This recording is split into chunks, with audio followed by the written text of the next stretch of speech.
भाई जो गुरु वचन पे डट गए, कट गए फंद 84 के। दान करना कितना अनिवार्य है, यानी भक्ति मार्ग में सच्चे सतगुरु से उपदेश लेने के बाद में दान करना कितना अनिवार्य है।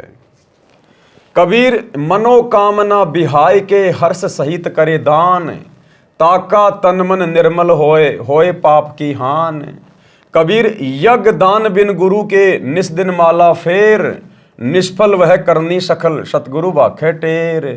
प्रथम गुरु से पूछिए कीजिए काज बहोर, सो सुखदायक होत है मिटे जीव का खोर।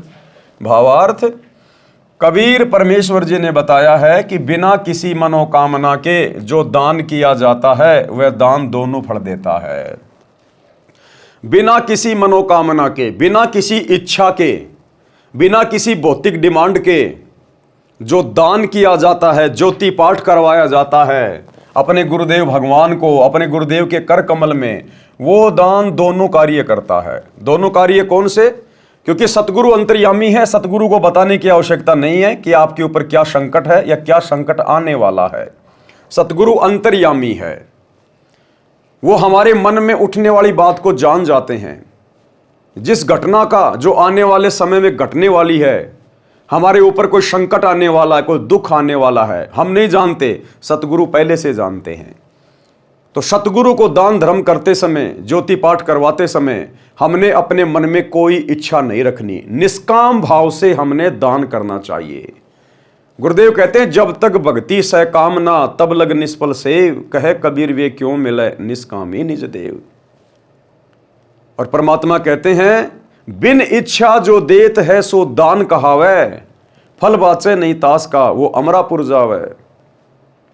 तो बिना इच्छा के, बिना भौतिक डिमांड के यदि हम अपने गुरुदेव को ज्योति पाठ करवाएंगे या दान करेंगे तो हमारे भौतिक जो कार्य हैं, सांसारिक जो कार्य हैं, वो भी हमारे पूरे होंगे। कोई अड़चन नहीं आएगी, कोई बाधा नहीं आएगी बिन मांगे। और दूसरा काम करेगा मोक्ष में, यानी वो दान धर्म, वो कमाई हमारी मोक्ष में भी सहायक होगी। और यदि आपने डिमांड करके गुरुजी को ज्योति पाठ करवाई या दान किया, मन में कोई इच्छा आपके कि ये भगवान एक छोटा सा मेरे को प्लाट मिल जाए, ये भगवान मेरा लड़का नौकरी लग जाए, भले आप अपने गुरु से ना कहिए, लेकिन यदि आपके मन में कुछ इस प्रकार के विचार चल रहे हैं तो वो आपका सांसारिक कार्य तो हो सकता है परमात्मा पूरा कर देगा, आपके पोता भी हो जाएगा, आपका एक प्लाट भी ले लिया जाएगा, आपका बेटा भी नौकरी लग जाएगा, लेकिन वो दान धर्म का फल फिर आपके मोक्ष में काउंट नहीं होगा। तो परमात्मा ने बहुत अच्छा तरीका बताया कि जब भी दान धर्म करो, ज्योति पाठ अपने गुरुजी के हाथों में दो, तो मन में कोई इच्छा मत करो किसी प्रकार की, आंख बंद करके दे दो अपने गुरुदेव के चरणों में। आपके दोनों कार्य सफल होंगे, आपके सांसारिक कार्य भी अंतर्यामी सतगुरु सफल करेगा और मोक्ष में भी वो भक्ति धन आपका ऐड हो जाएगा। कबीर परमेश्वर जी ने बताया है कि बिना किसी मनोकामना के जो दान किया जाता है वह दान दोनों फल देता है। वर्तमान जीवन में कार्य की सिद्धि भी होगी तथा भविष्य के लिए पुण्य जमा होगा, और जो मनोकामना पूर्ति के लिए किया जाता है वह कार्य सिद्धि के पश्चात समाप्त हो जाता है। बिना मनोकामना पूर्ति के किया गया दान आत्मा को निर्मल करता है, पाप नाश करता है। पहले गुरु धारण करो, फिर गुरुदेव जी के निर्देश अनुसार दान करना चाहिए। सबसे पहले तो गुरु धारण करो, और गुरु भी सच्चा पूर्ण गुरु, तत्वदर्शी गुरु, और वो वर्तमान में केवल एक ही है पृथ्वी पे, सतगुरु रामपाल जी। गुरु धारण करने के बाद गुरुदेव जी के निर्देश अनुसार दान करना चाहिए। फिर आपने किसी भी ऐरे गहरे नत्थु बैरे के हाथों में दान नहीं देना, अपने किसी भी गुरु भाई के हाथों में दान नहीं देना, ज्योति पाठ का पैसा नहीं देना। अपने गुरुजी के निर्देशन में, गुरुजी से आज्ञा लेकर फिर आपने ज्योति पाठ करवानी है। ये नियम है जो गुरुदेव यहां लिख रहे हैं कि गुरु बिन माला फेरते, गुरु बिन देते दान, गुरु बिन दोनों निष्फल है चाहे पूछो वेद पुराण। गुरु बिन दान पुण्य जो करही, मिथ्या होय कभू न फल ही। और गुरुदेव ने हमें निर्देशित किया है, आदेशित किया है सत्संगों में कि बच्चों सुपात्र को दान धर्म करना चाहिए, सुपात्र के हाथों में ज्योति पाठ का पैसा देना चाहिए। और फिर गुरुदेव ने यह भी बताया कि बच्चों, सुपात्र इस पूरी पृथ्वी पर आपके गुरु के अलावा कोई दूसरा नहीं है। गुरु का बेटा कभी सुपात्र नहीं होता, गुरु की बेटी सुपात्र नहीं होती, गुरु की पत्नी सुपात्र नहीं होती, गुरु का भाई सुपात्र नहीं है, कोई कोऑर्डिनेटर सुपात्र नहीं है। सतगुरु ही सुपात्र है, या फिर सतगुरु जिसको अपना अधिकारी नियुक्त कर दे, सार्वजनिक तौर पर ठप्पा लगा दे अपना, उसके बाद फिर वो अधिकारी होता है।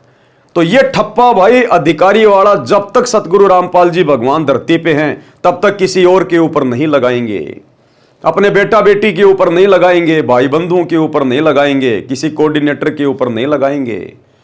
तो वर्तमान समय में जो कि 2025 का समय चल रहा है और 2014 में बरवाला कांड हुआ, गुरुदेव भगवान जेल में बैठे हुए हैं।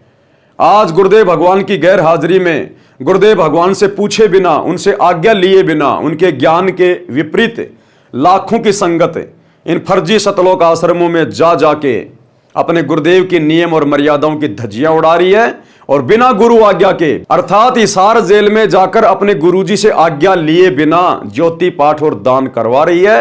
किनको? कुपात्रों को, गुरुदेव के परिवार को, कोऑर्डिनेटरों को। और ये कुपात्र संगत की आंखों के सामने उस दान का जी भरकर दुरुपयोग भी कर रहे हैं, क्योंकि कुपात्र तो दुरुपयोग ही करेगा, आपके दान को बर्बाद ही करेगा। अन्यथा भैया सतगुरु का वचन फैल हो जाएगा। फिर सतगुरु ने क्यों कहा कि सुपात्र को दान करना चाहिए और सुपात्र केवल सतगुरु होता है? तो आपने तो कुपात्रों को दे दिया, कुपात्रों को। गुरु का परिवार आपका सतगुरु नहीं है, ये कोऑर्डिनेटर आपके सतगुरु नहीं है। आपने किन कुपात्रों को दे दिया इस परीक्षा के समय में? और ये कुपात्र जी भर के आपके करोड़ों के दान का दुरुपयोग कर रहे हैं, आपके कर्म फोड़ रहे हैं, आपकी मर्यादा तोड़वा रहे हैं। धनाना गांव में करोड़ों रुपये का स्टेडियम बना दिया, जो कि गुरुदेव की आज्ञाओं के खिलाफ, सत्संगों के विपरीत। हरियाणा के जाट आरक्षण में करोड़ों रुपया चंदे के रूप में दे दिया। आनंदपाल सिंह जैसे गैंगस्टरों की सीबीआई जांच के समर्थन में 5 लाख रुपए दे दिए।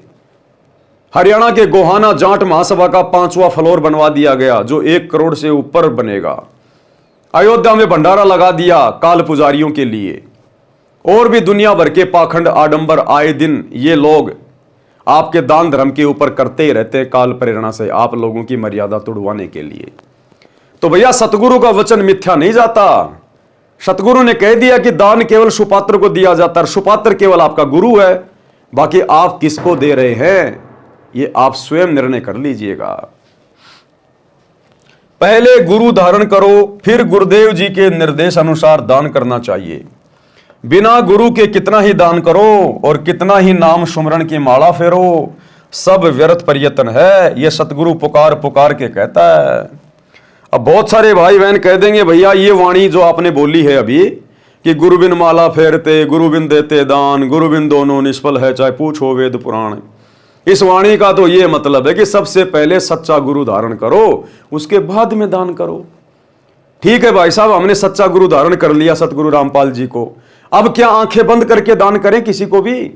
भाई गुरु तो हमने बना लिया सतगुरु रामपाल जी को, तो क्या अब आंखों पे काली पट्टी बांध के रोड पे खड़े भिखारी को पैसे दे दें, किसी भी शराबी को पैसे दे दें, किसी भी उल्टे कार्य में पैसे लगा दें, मंदिर में जाके दान कर दें, मस्जिद में जाके दान कर दें? क्योंकि गुरु तो हमने बना ही लिया, अब हमें दोष क्या लगेगा?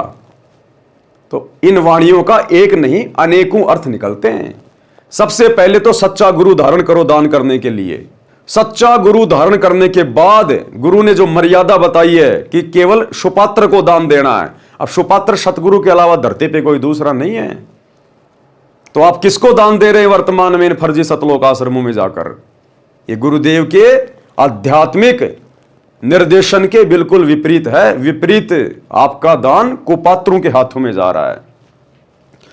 प्रथम गुरु की आज्ञा लें, तब अपना नया कार्य प्रारंभ करना चाहिए। वह कार्य सुखदायक होता है तथा मन की सब चिंता मिटा देता है। कोई भी कार्य करने से पहले अपने गुरुदेव भगवान की आज्ञा अवश्य लें। जैसे आप कोई मकान बना रहे हैं, दुकान बना रहे हैं, मकान में आप जी प्रवेश कर रहे हैं, अपना नया कोई कारोबार खोल रहे हैं, तो सर्वप्रथम अपने गुरुदेव की आज्ञा अवश्य लें। और वर्तमान में गुरुदेव भगवान हिसार जेल में बैठे हैं, आम भगत उनसे मिल नहीं सकता, उनके परिवार ने धर्म को धंधा बना लिया, उनके ऊपर विश्वास किया नहीं जा सकता। तो वर्तमान में अपने गुरुदेव के ज्ञान को आधार बनाकर और घर पर दरबार साहिब के सामने अपनी अर्जी अपने गुरुदेव को दंडवत प्रणाम करते हुए हृदय से लगाइए और अपने गुरुदेव से आज्ञा लीजिए और अपना कार्य शुरू कीजिए। भाई जो गुरु बचन पे डट गे, कट गे फंद 84 के, कट गे फंद 84 के, कट गे फंद 84 के।